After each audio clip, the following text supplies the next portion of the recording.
Welcome to the Genius Factory. Enjoy the video. In this video, I will explain how to stop losing fights in Valorant. To truly elevate your combat prowess, you must first solidify your foundational skills. This includes consistently placing your crosshair at head level, mastering movement for peeking and dodging, and intelligently deploying your agent's unique abilities.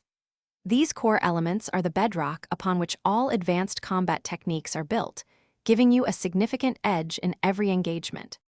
Improving your aim is crucial for winning more fights. Consistent practice, even for just 20 to 30 minutes each day, can yield significant results. Focus on drills that enhance your flick accuracy for quick target acquisition and improve your tracking for moving enemies.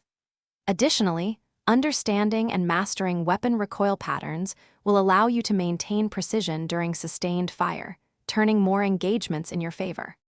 Beyond raw aim, superior game sense and positioning are vital.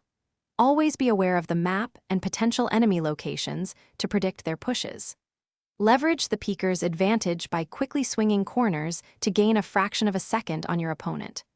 Holding unexpected angles or off angles can catch enemies off guard, allowing you to secure easy eliminations and turn the tide of a round. Finally, a winning mindset is paramount for long-term improvement. Regularly review your gameplay footage, or VOD, to pinpoint specific errors and understand why fights were lost. Embrace a positive attitude, viewing each defeat as a valuable learning opportunity rather than a setback. Consistent effort and a focus on gradual progress, rather than instant wins, will ultimately lead to significant and lasting improvement in your combat performance. Thanks for watching. If you found this helpful, don't forget to like and subscribe.